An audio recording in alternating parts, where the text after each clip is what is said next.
photo packs do I have in my car? Probably 75 or 80.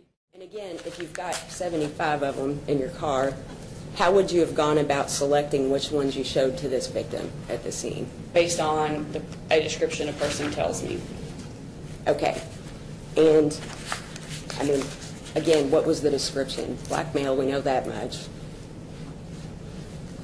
The description that I recall on his, he said something about a short fro. And from that, I would have picked photos with similar hairstyles first and would have put those up front. And that's blackmail, short fro. Was that the description, or? I can read you the identical description, which I did not write. That was Officer Bailey. So her perception and mine would have probably varied. 5'8", 160, approximately 17. That's what she wrote on her original report.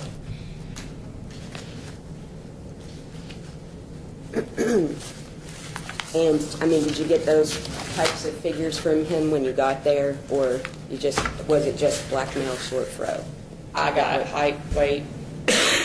What height and weight did he give you then? I don't recall because I don't. Height to me, sometimes somebody can appear smaller, taller. I pick somebody, I ask, was he thin build, was he thick build, was he fat, was he skinny, was he dark complected, was he light complected? Did he give you any of those types of characteristics? Yes. Or okay, so besides short fro and blackmail, what else? I believe he said muscular was another. Okay. So muscular, short fro, blackmail, is that about everything? Yes. Do you know if my client was in any of your 75 photo packs more than once? I know the photo that I showed, the photo packs that I showed him, he was only in one. He looked at 2 photo packs. He was only observed one time. Okay.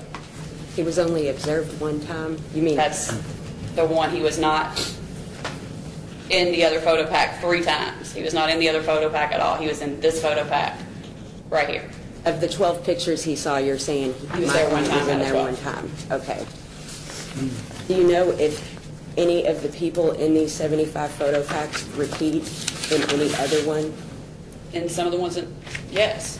I'm sure a lot of our fillers possibly do. I know, like, if I requested a photo pack of Mr. Lockhart and then I showed this photo pack as well, that would be twice, but I have to very carefully screen through my photo packs and make sure I don't show somebody the same photo twice. Okay. And, I mean, to your knowledge, is my client in there more than once of the ones that you've got? The ones I have now and the ones I had at this current time would greatly differ. Well, I mean, on May 19th, would he have been in there more than once? I don't think he was. I'm sorry? I do not think he was. But are you sure about that? I mean... To the best of my knowledge, he was not in any of my photo packs more than one time in May. Okay. I don't think so. It is possible that he was, though. But he wasn't showed.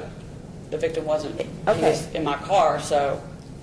If the victim saw more than 2, there's a possibility... I would not have shown him the same. I would not have shown a victim a photo of someone twice if I could help it. If you could help it. I would try my best to look at every single photo before I showed it to him and pick those out and make sure I didn't show somebody the same filler photo twice. Okay. How long would you say you spoke with Mr. Lawyer when you got there before you even brought up pictures or anything? Briefly, 15 minutes or less. Okay. And I guess after you got this description from him, that's when you started to select some stuff from your car. Okay. And at the time that you guys were talking, there were still officers looking for the person that had actually robbed him, right? And how shaken up would you say Mr. Lawyer was? He obviously was shaken up, but he wasn't. He seemed confident to me. He wasn't crying, acting silly or goofy or... Okay, so you felt confident in what he was telling you? Correct. Okay. And what exactly did he say when he selected my client? I can't repeat you verbatim what he said, but he relayed to me that he was sure that this was the person who robbed him. Okay. And I guess at the scene anyway, percentages never came up at all? You know, I don't think so on this one. If somebody says, well, sort of, kind of, a lot of times I'll tell, you know, I'll say, hey, percentages. I don't think on this one it did. So I'm assuming he didn't say something like, I'm not positive or anything like that. No, I'm trying to think. I don't remember if he was definitely, he convinced me, and I think Officer Bailey was there as well, and we were both, he didn't lead me to think there was much doubt. Okay. So was it something like, well, I'm pretty sure? Like, yeah, that's probably it. I've never seen anybody be 100% sure on a black and white photo. okay. I myself would not be 100% sure from a black and white photo.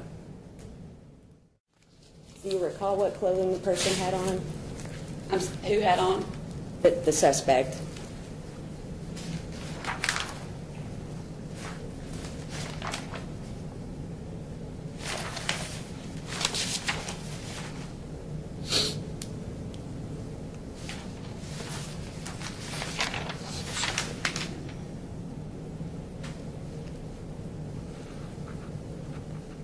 It's not in here.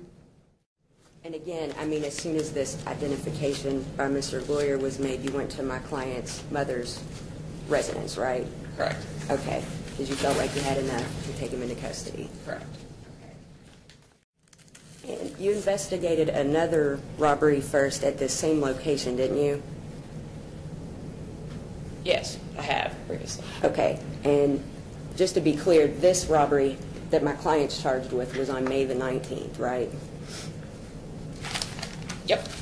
And the one, O'clock.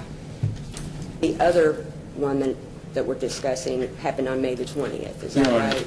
We're here, I'm going to object to relevance. I mean, we're not here to talk about other robberies with other defendants. We're only here to talk about what happened in this case. That's what the suppression motion is about. I'm given a little bit of latitude, Judge. I think that I can establish it goes to credibility, and credibility goes to this entire issue.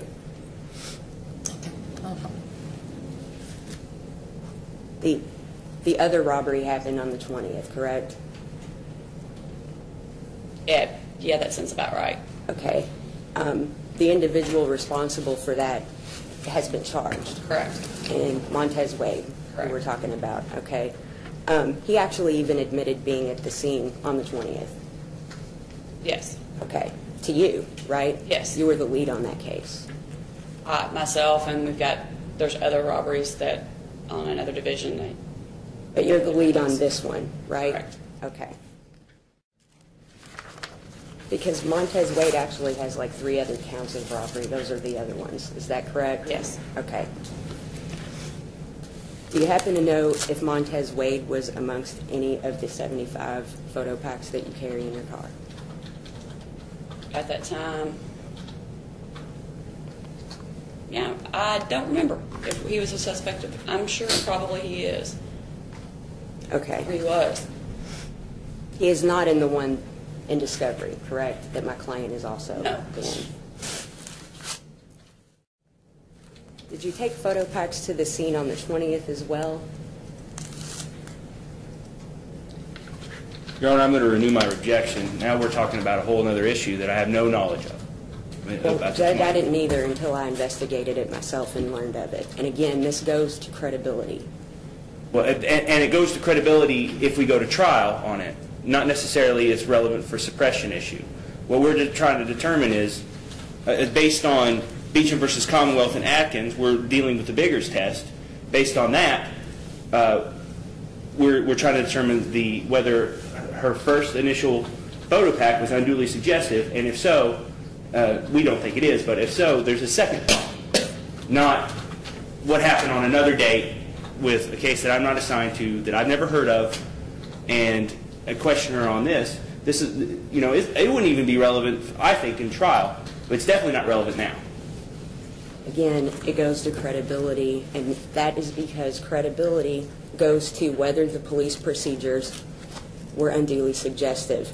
The fact that there was another situation 24 hours later at the same location, again, Judge, if I'm given a little bit of latitude, I think the court will see where I'm going with this. But okay, I'll let you do. Do you recall if you took any photo packs to the scene on the 20th? In the parking lot on Preston, I didn't even respond to the parking lot on Preston. I was in juvenile court at the time. Did you at any point show the person from the 20th who got robbed any photo packs or anything? I did after a suspect had been developed by other officers. And just to be clear, the only evidence against my client in this case involves this identification that was made at the scene on the 19th, right? Yes. Do you happen to know what the suspect from the robbery on the 20th was wearing?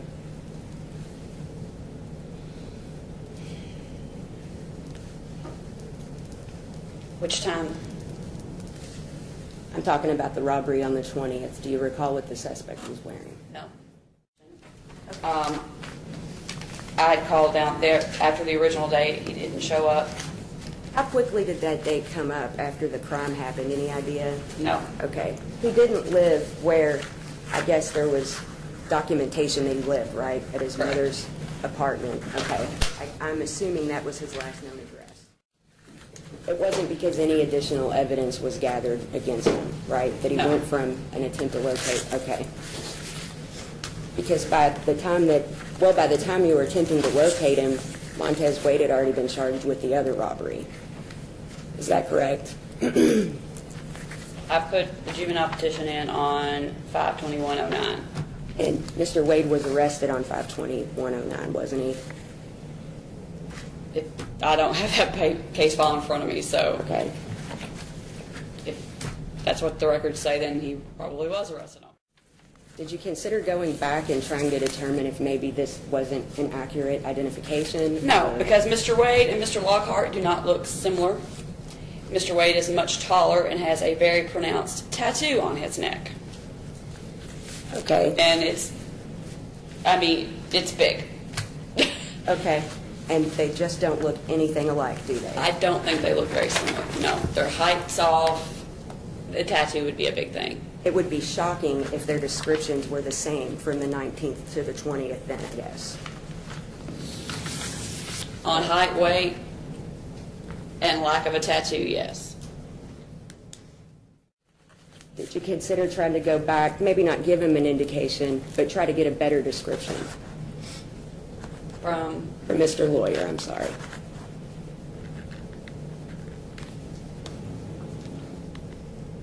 I interviewed Mr. Wade, and Mr. Wade was relatively forthcoming with the robberies that he had committed, and at no time... Did you go back to Mr. Lawyer and ask for a more specific description? I did not feel that it was necessary. Okay, because he was sure enough that you felt like the right person was charged. But it is your practice to go back and do that, isn't it?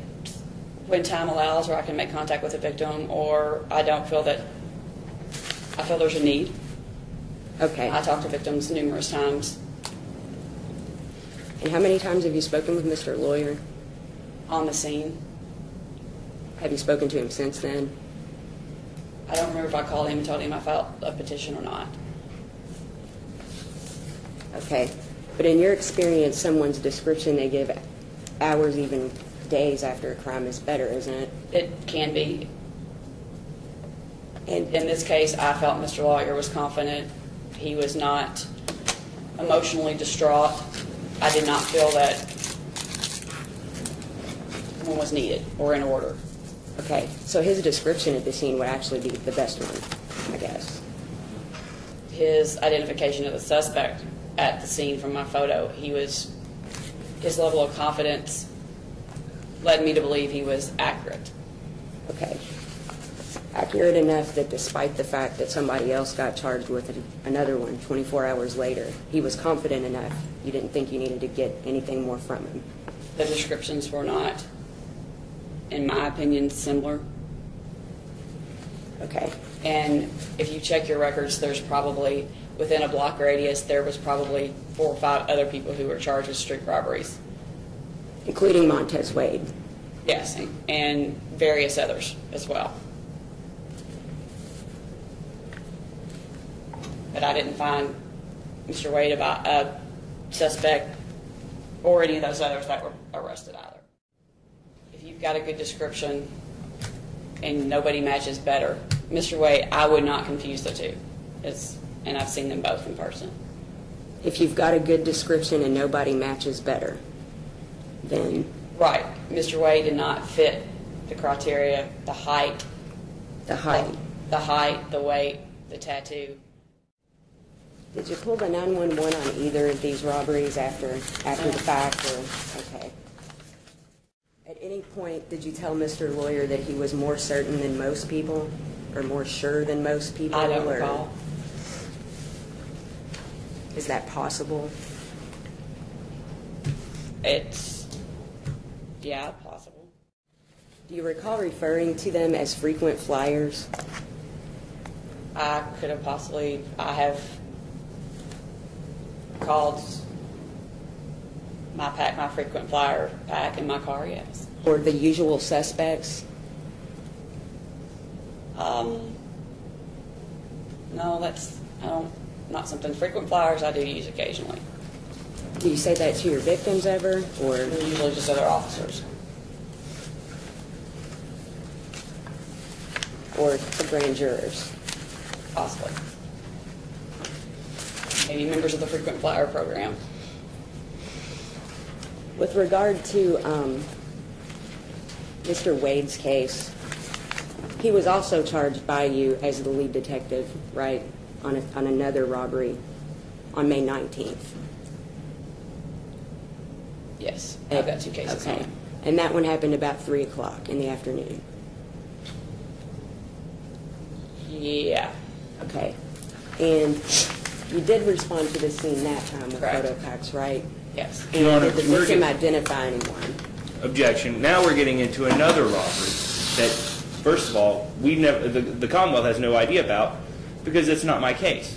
And it's not relevant. And she had latitude last time on another robbery, but on this time she's going into another. We can't go through every single crime that's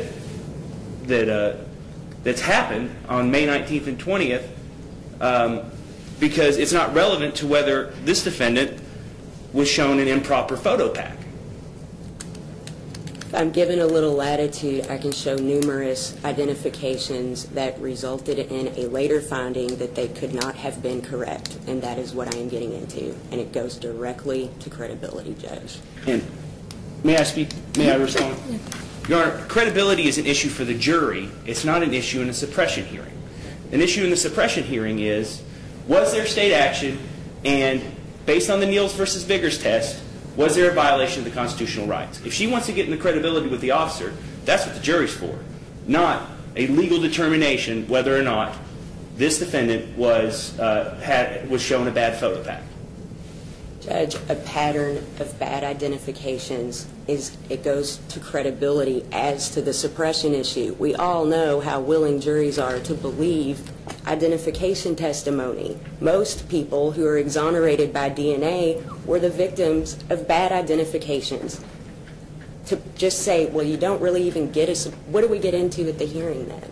I mean, if there have been other situations where frequent flyers were identified and it was later determined it couldn't have been them, why are we here if that is not relevant? And is this the last one? There are numerous examples, and I understand what the court means by that, but I think it is all relevant. I'll let you go ahead and we'll talk about this one, but I think then after that I will sustain the Commonwealth's objection. As to the May 19th robbery, that was on South Hancock, was it not? Yes. Okay. And you did go to the scene with some photo packs, right? Did the victim make an identification? Yes. Okay. And who did the victim identify? I don't recall. Okay. Was it Montez Wade? No. Okay. And he actually confessed to that robbery, right? Correct. Okay. The victim at the scene identified someone who was not the person that confessed. Is that right? Correct. The person that he did identify, or the victim identified, actually was incarcerated when that happened. Is that right? I think so. How frequently would you say this has occurred where later on you've learned that this couldn't have been a valid identification?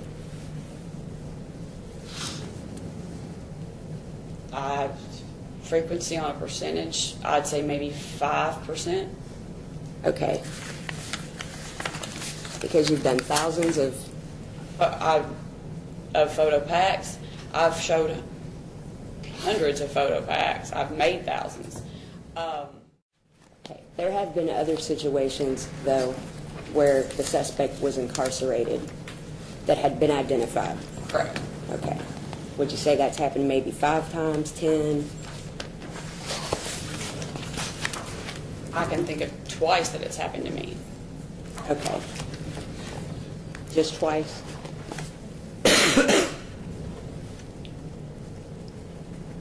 That I'm recalling right now. Do you recall the name of Perry Sullivan? Yes. Okay. He was charged with robbery first, right? Correct. Your Honor, again, we're getting into another robbery that has nothing to do with whether on this case, this defendant, or this detective showed the victim in this case, which was not the victim in any other case, and a bad photo pack. Now we're getting a completely different area. She's had plenty of latitude. Okay, I agree. Again, Detective, you felt confident enough in Mr. Lawyer's identification of my client that despite Montez Wade having been charged with the May 20th robbery, you didn't go and look back into this case? Correct. Okay. Because the descriptions just, there's no way they could be the same or similar even. I didn't feel that it was necessary. Because the descriptions wouldn't have been anywhere near the same. I didn't feel it was necessary. You can't miss the tattoo. And the height was off. The height was off. That's all I have, Judge. Mr. Lawyer, on the other hand, was very confident, very well spoken. And based on your 14 years of experience, did you think it was and you said you said you were confident that it was a good identification? Correct. No further questions. Did you ask Mr. Lawyer specifically if there was a large neck tattoo on the person? I asked if he noticed any tattoos. Okay. He said no. Correct. Did the victim at the May the 20th robbery, was he asked if the person had tattoos? Yes. Okay. Well, you're talking about the one on Preston. Yes. I did not make that ID. I was brought in after the fact. They had already, through another source, they had already established who the suspect was from a witness. I don't know what he was asked. I showed him a photo pack with our suspect in it. Okay. And the witness was actually the clerk at that store that watched him Correct. walk out. And That okay. knew Montez. Right. She even knew his mother and where his mother lived at. Nothing further, Judge. You swear from tell the truth, the whole truth, and nothing but the truth? Have a seat, please. Could you state your name for the record? Becky Ellingsworth, Okay. And where are you employed? at your law office. Okay. Do you recall an investigative request by myself? First of all, what do you do? at I'm my an office? investigator. Okay. Do you recall a request by myself regarding the case involving Eric Lockhart? Yes. And did you interview anyone as a result of that investigation? Yes, I did. Your Honor, I'd like to renew my objection. She was not on the scene when this occurred. She didn't have anything to do with the photo pack. And any type of credibility issues would go for the jury. It wouldn't go to whether or not, on that particular date, at that particular time, whether or not a legal determination was made, whether there's a good photo pack identification or not. She has nothing to do with that at all. She's irrelevant, and she's irrelevant based on that. Judge, the witness describes the crime in great detail, gives a description which is on the tape, and then discusses the process of being shown the photo pack along with the dialogue that occurred between himself and the detective. Most of what I have just indicated is the substance of the interview is impeachment evidence, and it goes to credibility. Within any hearing, credibility is at issue. Actually, Your Honor, during trial, credibility is at issue, which I completely agree. But in a suppression hearing, we're not here to have a fact finder make a determination. We are here so you can make a legal determination on whether or not the photo pack was a good photo pack or was it a legally bad photo pack. It has nothing to do with credibility. It is a legal determination. Credibility is reserved for the jury or the fact finder. Judge, then we should be standing here arguing case law, and I don't know why we call any witnesses, because in order to make a legal determination, facts have to be heard. That's what we're here for. The Commonwealth had to call the detective, and now we get to call witnesses. There are facts the court looks at a hearing, which we're entitled to and which we're having. I mean... Okay. I'll note the objection, but I'll allow you. Ms. Ellingsworth, did you tape the interview that you had with Mr. Lawyer? Yes, I did. Okay. Do you have that with you today? Yes. Okay. Could you play it for the court? Your Honor, I'm going to object to the playing of any interview. I haven't heard it, first of all. And second, it's, you know, she's here to testify. If Mr. Lawyer wants to come in and testify, which he will at trial, then that's when, if there's been no impeachment. There's been no impeachment for Mr. Lawyer. Mr. Lawyer hasn't got up there and said anything for him to be impeached with. I'm not trying to impeach Mr. Lawyer, Your Honor. I'm trying to impeach the detective, and hearsay is admissible at suppression hearings. And we haven't, and I agree about that, but we haven't even determined whether that's Mr. Lawyer or not. Nobody's called him in here to ask him. We can ask Ms. Ellingsworth that, Your Honor. I mean, we can do that. It's admissible. If it's an admissibility question, there's not an issue. Well, and also a relevance question, Your Honor. If the court hears the tape, I think the court will completely agree that it is relevant. I don't know how else to. I mean, I've laid out what's on the tape, so. Hello? Hi, may I speak to Andrew, please? Yes, ma'am. Oh my gosh, Andrew, this is Becky Ellingsworth with the Public Defender's Office. Yay! We finally got in touch. And, so they were kind of going around the block and, just, you know, kind of keeping their eyes out for, what I said he had on and everything else. And, they said they didn't find or whatever, so he had some pictures over there. He had me just kind of go through some pictures and asked if anybody looked familiar to the guy or anything else. And, so I went through some pictures and, I pointed at somebody who had a whole lot of similarities that the guy had. You know, same kind of hair, same kind of facial structure and everything else. He asked me how sure I was it was him. And I said, you know, I didn't give her a real high percentage. I said maybe, you know, 70%, 75%. You know, I was like, you know, looks a whole lot like him, but, you know, I'm not going to say 100% it's definitely him. She said okay, and they kind of, you know, I think a couple of other police officers that were there kind of went another round around the block and came back and said they still hadn't found nothing, or found anybody. And they just took my information down. After that, I didn't hear anything. I didn't even know they arrested anybody for it. They never called me back to, you know, do a lineup or say, you know, we arrested this guy, could you come and take a look at him, make sure the guy did it. They really didn't, you know, tell me anything, and I didn't know anything. A couple called the prosecutor, talked to him. He asked me about how sure I was that it was still a guy. And to be honest with you, I don't know if it is or not, because like I said, when I talked to the detective, he said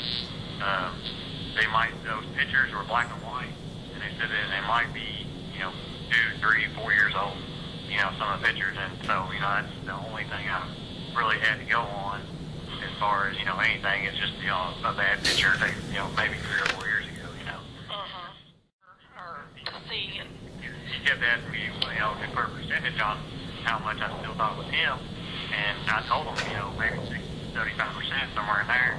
But, that's based on 3 months ago on a picture that was maybe 3 or 4 years old, and, I don't want somebody who's innocent to go to prison. And so, if he didn't do it, then, no, that's what I said. I don't even know if it's the actual same guy that I point to or not, on those pictures. I'm assuming it is, but, nobody's ever told me one way or another if it was definitely that guy. I'm sure, police, I would have thought went through and, probably just asking some questions, but I don't think they were arrested them just for, me pointing to or anything. I hope not, but. and you gave them a description of the person as far as what he was wearing. Do you remember what kind of clothes or what your description was? I told him I think he had a black pants, like black jeans on, a white shirt. It wasn't, didn't have any screen print. This is just what I'm trying to remember from 3 months ago. Right. But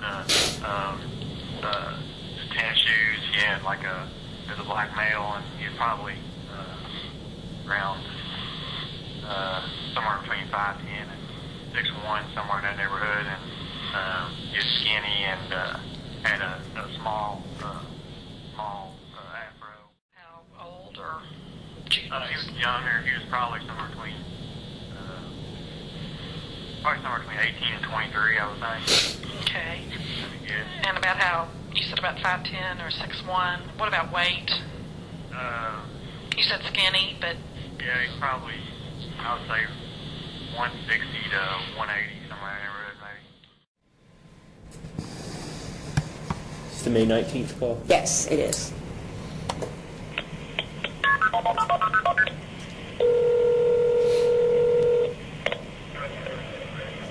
Operator Lombardi, where is your emergency? I just got robbed at gunpoint. Where are you? It's the Super Dollar discount over here on Preston Street, 755 South Preston. 755 South Preston? Yeah, there's a black male, about 6 foot. Hold on 1 second, I'm going to get that information from you in just a moment. Okay. Super Dollar discount, and the store got robbed? No, it was just me. I'm a Coca-Cola driver, and I was crawling into my truck to get back to go and make another delivery, and he came up with a gun. Okay. He told me to do everything, yeah. Okay, what's your phone number? My board phone number is 905 1681. What's your name? Andrew, lawyer.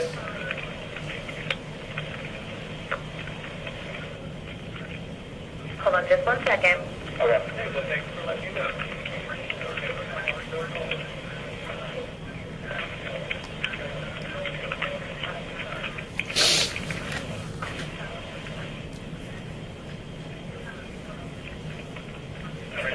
Okay. The person that did this, what did they look like? They were a black male? There's a black male about like 6 foot, 5'11", 6 foot. He had a white t-shirt on, black jeans. Had he been drinking or doing drugs? No, Could no, you I tell? can't. And what kind of weapon did he have? It's a black handgun. It looked like an old model, but it didn't look like anything real new. But he looked like a young guy, like maybe 17, 18, somewhere. 17 or 18? Probably, he might be 19, 20. I mean, somewhere between 17 and 20. Where did he go? He started walking back through the project over here, through, Was he was on foot? he was on foot, yeah.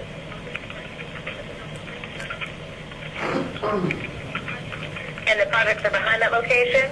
Behind where you are now? Yes, and he started walking back towards Jacob Street. Back, I guess, it'd be north, I guess. EMS can cancel the West Market. What street was he on? I was in a parking lot, $2 discount. Okay, so he wasn't on the street. He was walking up towards Jackson Street. Yeah, he was walking down Rose Lane Court, and then he went through the projects, and he went through the little pathways to the projects back towards 2nd Street. Okay, how long ago did this happen? Like, just right before I called you, 2 minutes before I called you.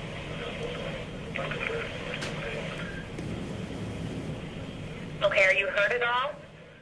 This is the actual call that was made on the 20th.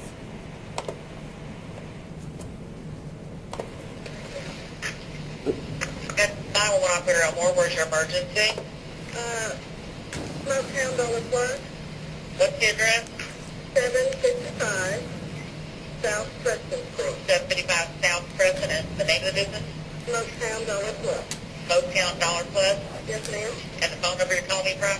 589-9801. Okay, what's the problem? Exactly what happened? I had a gentleman who was locked at gunpoint in the parking lot. Okay, do you have a description? Oh, I know exactly who it was. Can you give me a description? Black male,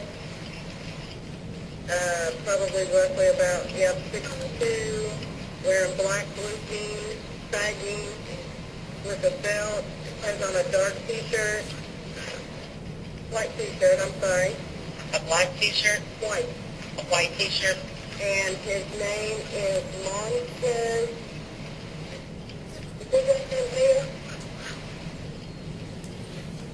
I don't know his last name, but he's got a court record a mile long. Montez? Montez. Yep. He just got out of... Which way did he go? Oh, I'm sure he went back into the brick, back in Shepherd Square. That's where he lived. Okay. And how long ago did this happen? About 3 minutes. Any weapons, you said? Yeah, he drew a gun on the customer. Okay. The customer is here. Okay. And you said he had a gun? What kind of gun? I don't know. Handgun? Probably, yes. He's probably packing in his pants pocket. Okay, I'll get the next civility units out there, okay? Thank you. That's all I have, Judge.